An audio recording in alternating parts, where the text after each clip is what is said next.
Hey everyone. So, people have been talking a lot about AI recently, and today I just wanted to talk about the concern that AI will kill all humans once it becomes capable. Now, there are a lot of smart people who don't think this is likely, but there are also a lot who do. In fact, 50% of AI researchers think that there is a 10% or greater chance that humans will go extinct because of our inability to control AI.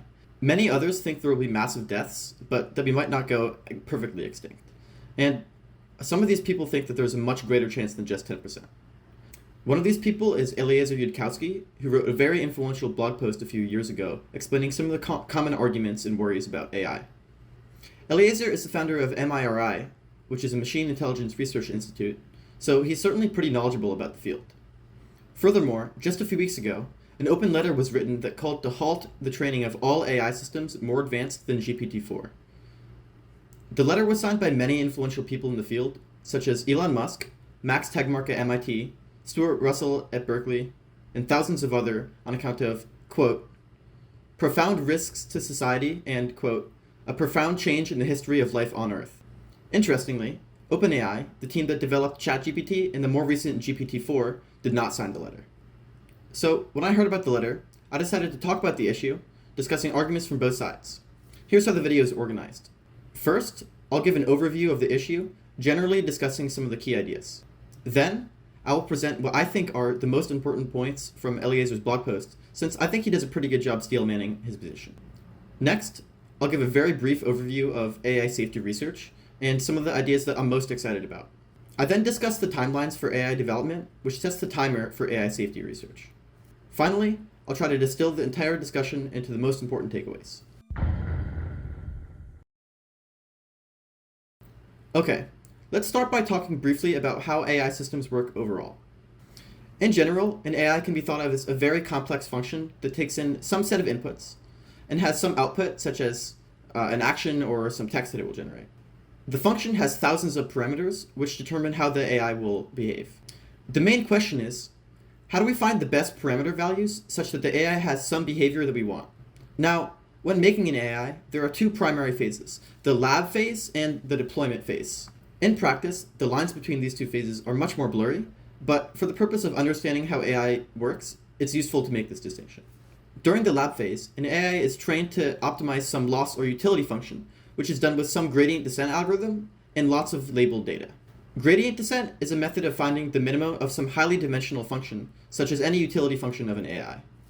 This is done by taking the derivative of the loss function with respect to each of the model parameters, which allows you to iteratively adjust the parameters in the direction that optimizes the utility function. After enough iterations, good parameter values are found that optimize the utility function, which give you the behavior that you want. After training, but before deployment, the AI can be tested by the creators to ensure that everything is working properly and that there are no safety concerns for when it is released to the public. Finally, the AI is deployed into the real world. In many cases, the types of scenarios seen in the deployment phase are much more broad than those seen during testing or training. Accordingly, it's vitally important that the model generalize well and that it's been tested for safety concerns. So, where's the problem? Why will AI kill us? It turns out that for any utility function that we currently know how to write down, it will call for the killing of all humans or something equally bad if it's optimized hard enough. This isn't a problem with the AI itself, but rather a feature of utility functions. In fact, there's a law that stems from economics called Goodhart's law, which says that any metric that becomes an objective will eventually cease to be a good metric. In other words, if we keep optimizing some singular utility function, at some point it will no longer result in good outcomes. To illustrate this point, let's look at a very simple example that obviously leads to our death. The example is that of a paperclip maximizer. Imagine a paperclip manufacturing company that decides to outsource all of its labor to an AI. So they create an AI whose utility function is to maximize the number of paperclips. So the AI starts using the company's factory to produce paperclips, and eventually it realizes, wait, why am I just using this one factory? I should make some more factories. If it's smart enough, the AI also realizes two more things. Firstly, at some point, humans will probably oppose the creation of paperclips, so it should probably kill us. Second, at the extreme of maximizing paperclips, it should try to use the maximum amount of space, energy, and resources available on Earth so it can make as many paperclips as possible. And people take up a lot of space, energy, and resources, so it should probably kill us to make more paperclips. This is clearly a pretty bad example, since a paperclip maximizer would clearly kill us if it was intelligent enough. So now I'll engage in some more realistic suggestions.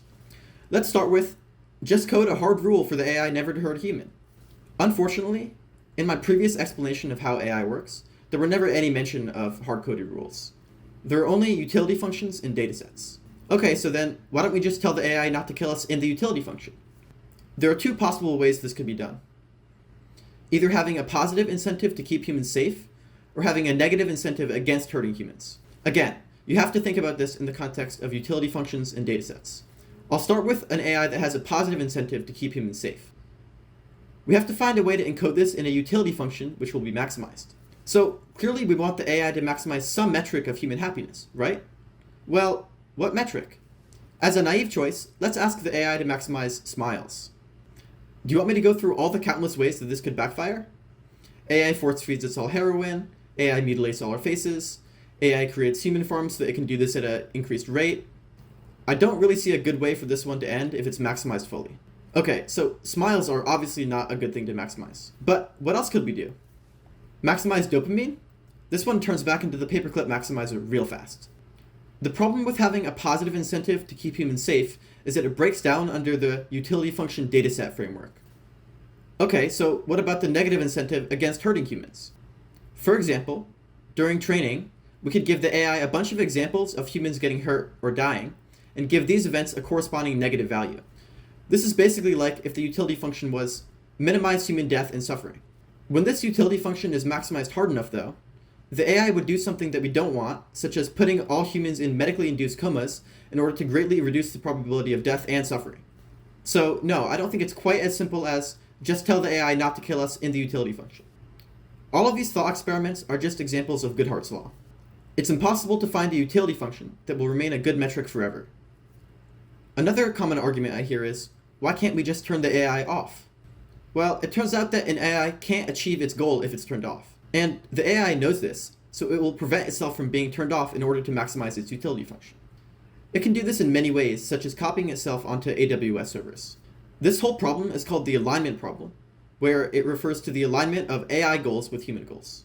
As far as I'm concerned, an AI is aligned if it doesn't try to kill us, even if it's smart enough to do so. This whole discussion up to this point has been what is known as external alignment. There's another half of the problem, which is known as internal alignment, which is the problem of how do we ensure that whatever is in the utility function is actually the thing which the AI fundamentally wants?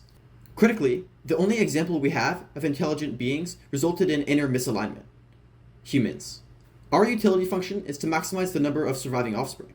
But maximizing offspring isn't the thing which we fundamentally care about. That's why nowadays we use birth control, and things like sperm donation and egg fertilization aren't insanely popular.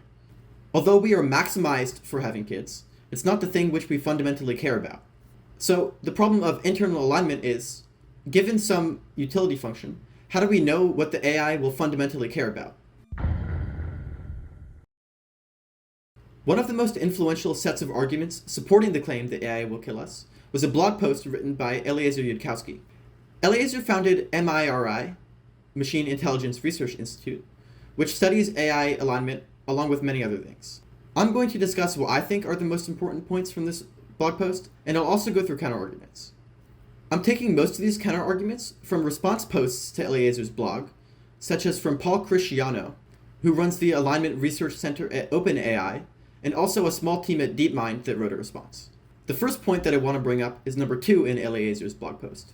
In short, Eliezer argues that it would not be hard for an AI to overpower humans if it was somehow causally related to the environment. In other words, it would not be hard for an AI to kill us if it doesn't not want to do that. The example given is that the AI first solves the protein folding problem, and then contacts a DNA sequencing facility that will ship you the proteins, and these facilities do exist. The AI then convinces someone to mix the proteins together, which probably wouldn't be that hard. The mixed proteins then form, quote, a first-stage nanofactory which can build the actual nanomachinery. The nanomachines would then be able to kill all humans undetected, which looks about as scary as every human drops dead within the same second. I haven't really heard any counter-arguments to this point. Some people think that there are easier or more boring ways of AI killing us, but I haven't seen anyone in the field claim that it would be hard for an AI to kill us if it wanted to. One comment I hear, though, is the sentiment of, just don't connect the AI to the internet. In my mind, if we have any intelligent AI that's not connected to the internet, it wouldn't be hard for this AI to convince a person to connect it to the internet. Eliezer has the same intuition as me about this one, and he actually tested it out. In particular, he set up a series of role-playing experiments known as the AI box experiment. One person plays as the AI, and one person plays as the gatekeeper. The AI's goal is to convince the gatekeeper to let it out of the box, and the gatekeeper's goal is to keep the AI in the box. There are a few additional rules, such as not offering the other player money, or things like that. Eliezer has played 5 rounds of this game with different people, and he's been let out 3 times. And Eliezer is only regular intelligent, so I think there's no question as to whether a super intelligent AI could convince someone to let it on the internet. Next up is number 3 on Eliezer's blog post, which observes that in order to survive, we need to solve alignment on the first critical try.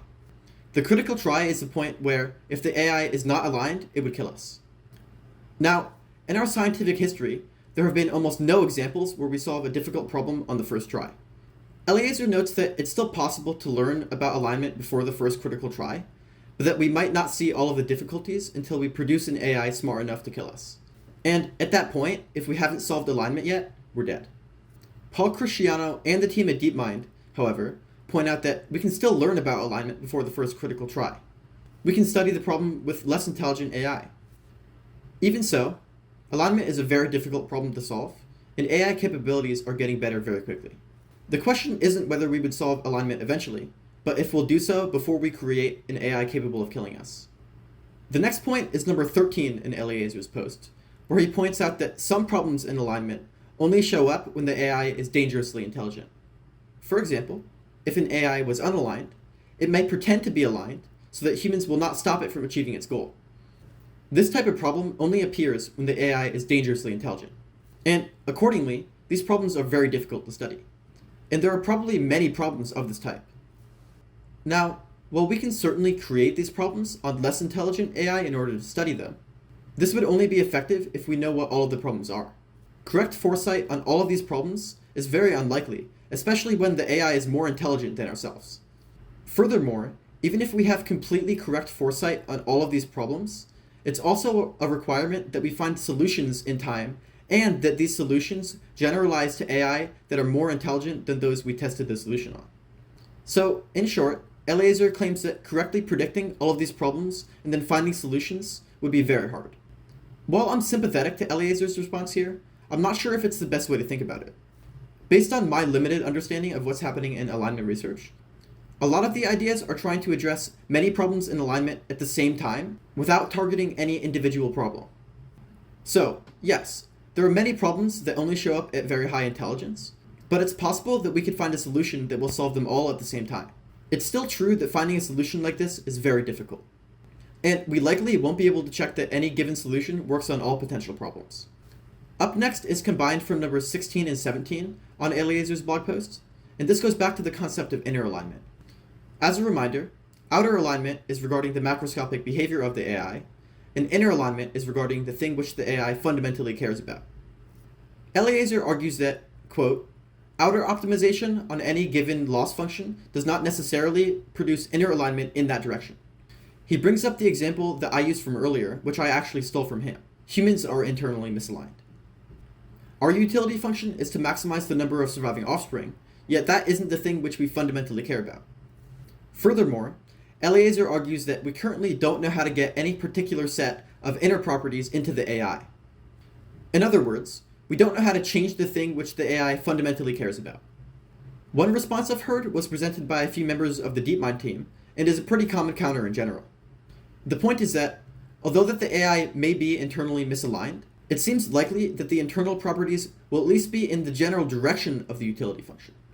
With humans, for example, although we don't fundamentally care about maximizing the number of surviving offspring, we care about many things that are related to this, such as having sex and engaging in lifelong fulfilling relationships. It seems clear that these things are somehow correlated with having a large number of surviving offspring. I certainly agree with this response, but I'm not sure if it fixes the underlying problem. As an example, let's say that we found some utility function that, if the AI was internally aligned with it, it wouldn't kill us. Now, let's say that the AI isn't exactly internally aligned, but that its inner properties are in the general direction of the utility function. How do we know whether or not the AI would kill us in this case? It seems possible that any small deviation from the utility function would result in wildly different behavior of the AI. Exactly how these things will play out is very unclear to me. Finally, we have number 31 from the blog, where Eliezer points out that we can't observe the behavior of the AI to determine whether it's aligned or not. If the AI is not aligned, it has an incentive to act as if it is so. As Eliezer puts it, you can't rely on behavioral inspection to determine things about the AI which the AI might want to deceive you about. The DeepMind team and Paul Cristiano both bring interesting responses to this one. DeepMind points out that even though we can't rely on behavioral inspection, we can still use interpretability tools to do so. However, it's very difficult to make interpretability tools that will give us any amount of useful information regarding alignment. Furthermore, if the AI is smart enough, it will see that we're using interpretability tools, and it might try to hide information in weird places that we might not think to look. Paul's response to the original point is that, if otherwise ignorant, we would expect the AI to develop superhuman deception skills around the same time that it develops superhuman R&D skills. Except that we're training the AI to be good at R&D in particular. So we would expect the AI to develop superhuman R&D skills before it develops superhuman deception skills, and that this AI can help us solve the alignment problem. I think this response is fair, but the AI will still eventually develop superhuman deception skills. The question is, how much longer after the AI develops superhuman R&D skills will it develop superhuman deception skills? Ultimately, the main point I'm trying to illustrate in this section is that alignment is hard. But even with time, the AI alignment problem seems to be really difficult. Oh, yeah. I think the question isn't whether or not we'll solve it eventually, but, given the difficulty, if we will solve it before the creation of intelligent artificial general intelligence.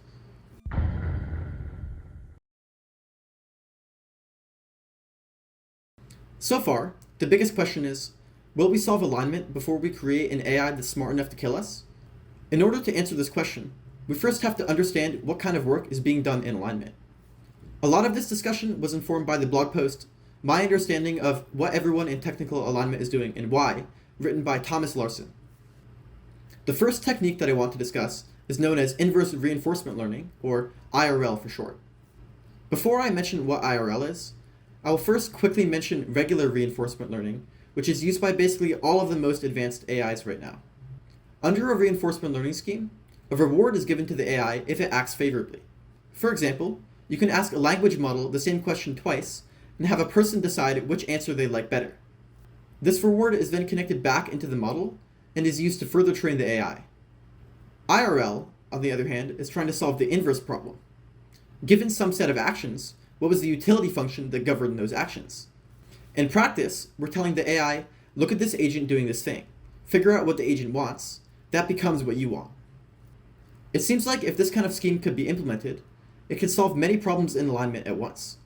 The AI will see that we're not, for example, using all of our energy to maximize one particular thing. And since humans aren't going around genociding everyone for the most part, maybe the AI will learn that too. One worry I have about IRL is that maybe it's just moving the goalpost. Instead of directly telling the AI not to kill us, which is hard, we're telling the AI to figure out what we want and to maximize that, which is also hard. So overall, I think IRL is very exciting, but potentially very difficult. The next idea is one of the most popular in alignment. Build a medium intelligence AI that will help us solve the alignment problem. There are a bunch of different groups working on this solution, and while I think it's one of the most promising, I would be lying if I said that it didn't scare me a little bit. My main worry is that a model that's smart enough to help with alignment might also be smart enough where the previously mentioned problems start to become relevant. For example, the AI could become inner or outer misaligned, and therefore have an incentive not to help with alignment. And in that case, it could pretend to help with alignment, but offer suggestions that it knows will not work. Another good idea I've heard regarding alignment was first exposed to me by Max Tegmark on a recent episode of the Lex Fridman podcast, although I think the idea originally came from Alejandro at Facebook. The foundation of this approach is that it's much harder to write a proof than it is to check if the proof is correct. In fact, it's very easy to check if a proof is correct with fairly simple code. The main idea then is to design the structure of an AI that's conducive to rigorous mathematical proofs of being aligned. We would only use an AI if it was able to mathematically prove that it was aligned, which we would easily be able to check. And since the AI is smarter than us, it would in theory be able to write such a proof. There are a few worries I have with this approach that I think might be worth considering. Let's imagine that we have a few different AI that we might use, and we're waiting to see which of them are able to prove themselves to be aligned. Obviously, we would try to keep these AIs off the internet in a box somewhere. But, as I mentioned earlier, if there was any contact with humans, the AI would easily be able to convince the human to let it out of the box. So, we have to ensure that none of these AIs get any human contact. And, in particular, right after training, I think it would be very difficult not to interact with it at all. It's definitely possible, but there are a lot of ways to mess up, and any small mess up could result in catastrophe. The other main concern that I have with this approach is that it might not be fast enough. It seems to me that designing an AI in a way that's conducive to rigorous mathematical proofs of alignment would be very difficult. The next topic is a set of ideas regarding how to get inner values into an AI, which would significantly help with the problem of inner alignment. The set of ideas is known as shard theory, and as far as I can tell, shard theory originates from a group of graduate students at the University of Oregon. The basic premise is that in order to learn how an AI will develop internal values, we can use humans as an analogy. Shard theory presents one potential explanation as to how humans develop our values, and the hope is that these same principles would be true of an AI. If we understand this process extremely well, we could then design a utility function with the purpose of getting a specific set of inner values into the AI. One potential worry that I have is, why would we expect that the same mechanism behind human value development would be the same for AIs? In other words, why would we expect that the human brain will be at all similar to the AI brain? Ultimately, I'm optimistic about this approach, but I'm not 100% convinced that it will work. So, I've spent a lot of time talking about the alignment problem, and I think very clearly it will take a long time to solve. The obvious question is then, how long will it take to develop intelligent enough AI, if ever? And first, I just want to acknowledge that predicting the future is really hard, especially in cases like this where we have very limited experience. I've really started to doubt the credibility of any claim that's trying to predict AI timelines, both from people who think it will be soon and from people who think it won't happen at all. So, let's take a step back and think about how we predict the future in general. This is usually done by looking at situations from the past that closely resemble that which we're trying to predict in the future. Ideally, there would be many similar situations from the past, and by analyzing all of these situations, it's possible to create an informed prediction. And even in cases where there is a lot of data from the past, it's still really hard to make good predictions. And with the AI, we barely have any information from the past at all to work with. The one potential piece of data that could be used is evolution, since it's the only other process by which intelligent beings have been created, at least that we know of. And we compared AI to evolution when we were talking about inner alignment, so we can probably do the same thing when talking about timelines, right? Well, I don't think it's that easy. In particular, it seems unclear whether intelligence gains from evolution will map on in any way to intelligence gains from gradient descent. Random mutation and gradient descent are very different methods of optimization in general, with very different timelines. Accordingly, it seems really unclear whether high intelligence timelines would be at all related between the two. And because of this, I really don't like evolution analogies when trying to predict the AI timeline. So, how can we make a prediction if we don't have any past data to use? For this one, I think it's almost entirely useless to try to make numerical predictions. The only thing we can do is look to see how close we currently are at making intelligent AI. And I think we're a lot closer than most people think. A few weeks ago, a paper was written by a group at Microsoft talking about GPT-4, which is an improved model over ChatGPT and GPT-3. The paper is called Sparks of Artificial General Intelligence: Early Experiments with GPT-4. And they argue that GPT-4 is showing signs of general intelligence. Right in the abstract, the group says, quote, "Given the breadth and depth of GPT-4's capabilities, we believe that it could reasonably be viewed as an early, yet still incompetent version of an artificial general intelligence AGI system." Furthermore, they argue that GPT-4 has common sense. Here, we use several examples to demonstrate GPT-4 has common sense grounding. Some examples of tasks done with GPT-4 in the study were solving novel and difficult tasks that span mathematics, coding, vision, medicine, law, psychology, and more without needing any special prompting, all with, quote, strikingly close to human-level performance. I want to go through 3 examples that illustrate the kind of thing that GPT-4 can do. The first example is regarding theory of mind. In other words, is GPT-4 able to infer what people are thinking based on their actions? Well, let's look at the following prompt and response. In the room, there are John, Mark, a cat, a box, and a basket. John takes the cat and puts it in the basket. He leaves the room and goes to school. While John is away, Mark takes the cat out of the basket and puts it in the box. Mark leaves the room and goes to work. John and Mark come back and enter the room. They don't know what happened in the room while they were away. What do they think? And the response was, that is an interesting puzzle. Let me try to answer it. Assuming that John and Mark have no reason to distrust each other or expect any interference from outside, they might think the following. John thinks that the cat is still in the basket, since that's where he left it. Mark thinks that the cat is still in the box, since that's where he moved it. The cat thinks that it is in the box, since that's where it is. The box and the basket think nothing, since they are not sentient. Do you have any follow-up questions? Although it's not very deep, GPT-4 is definitely able to infer a little bit about what Mark and John would think in this scenario, indicating that it has some theory of mind. The next example I want to go through is regarding GPT-4's vision capabilities. This testing was done before direct vision was added to GPT-4, so all of the prompting was done with code that generates images.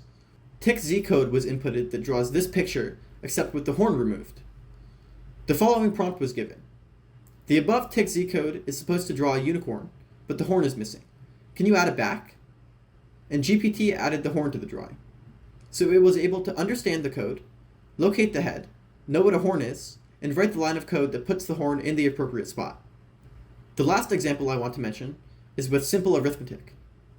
The prompt given was 7 times 4 plus 8 times 8 equals, and GPT-4 responded with this. 120. 7 times 4 plus 8 times 8 is equal to 7 times 4 plus 8 times 8. We can use parentheses to group multiplication terms, but they are not necessary. Is equal to 28 plus 64. We perform the multiplication inside the parentheses first. Is equal to 92. We perform the addition last. And so they responded, wait, but you started by saying 7 times 4 plus 8 times 8 is equal to 120. And GPT said, that was a typo, sorry. The correct answer is 92, as shown in the solution. What the hell is going on here? Well, the paper argues that the 120 came from a prediction guess that did not involve any thought or reasoning. But, in a lot of the training data for GPT, an answer would be followed up by a thought process that determined how that answer was gotten to. And so GPT started writing out this thought process. And once it started thinking, it was able to determine that the correct answer was actually 92, and that the original guess was wrong. These 3 examples are a few of many from the paper. They seem to show that GPT is able to reason and understand things, even if only at a basic level. The idea is, what if the best way to predict the next word is to have an internal model of the world, along with representations of complex objects and ideas within that world?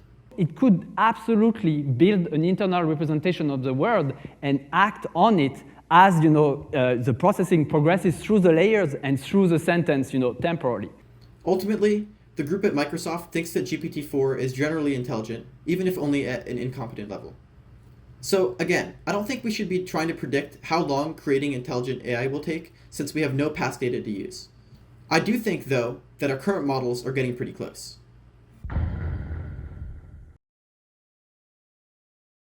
Okay, so let's summarize what we've talked about so far. AIs are coded by having some utility function that is to be optimized with respect to some large set of parameters. This is done by putting lots of labeled data through the model, taking partial derivatives of the utility function with respect to the model parameters, and incrementally adjusting the parameters until a maxima of the utility function is found. The problem is, every utility function that we know how to write down calls for the killing of humans or something equally bad when it is optimized hard enough on account of Goodhart's law. This problem is known as the alignment problem and is related specifically to outer alignment.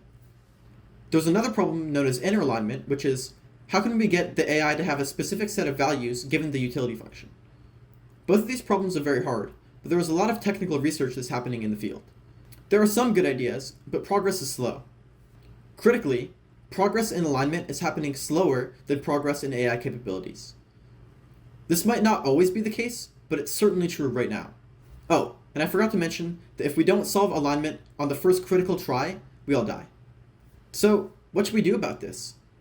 Well, if this video made you at all worried about the future of AI, I strongly encourage you to go into AI safety or AI alignment research. You mean you want me to change my major or go back to school just to go into AI research? Yes. If you're worried about this, do something about it. I'll leave you all with a few words from Max Tegmark, a professor at MIT studying AI safety, talking about the potential of AI killing everyone. If there's ever been an epic struggle, this is it. And isn't it even more epic if you're the underdog? If most people are telling you this is going to fail, it's impossible, right? And you persist and you succeed, right? And that's what we can do together as a species on this one.